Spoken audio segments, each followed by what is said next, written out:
itu. Nah, ular yang ulurnya ditiup sangkakala, maka datang mereka itu berkuak-kuak, ya, berkuak bersaf-saf, berkelompok-kelompok, kuaknya kelompok, berkuak-kuak, maka menangis Rasulullah. Jadi ayatnya yang ditanya oleh para sahabat kepada Rasulullah, yang bunyi ayatnya, pada hari itu nantinya, yaitu hari ditiup sangkakala, manusia itu akan berkelompok-kelompok. Kita juga golongan dahulu menurut amalan di dunia. Amalan 3 sembahyang, golongan 3 sembahyang. Amalan kejuhan riba, golongan kejuhan riba. Nah, jadi dari Rasulullah, pada ketika ayat tersebut ditanya oleh para sahabat, maka Rasul pun menangis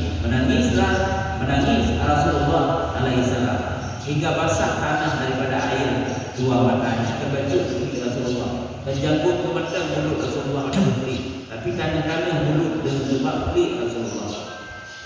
Kemudian bersabda ia, orang yang betul dari Rasulullah. Ya, dijawab oleh Rasulullah pada ditanya tentang ayat tersebut. Ya, bukan dijawab oleh Rasulullah. Yaitu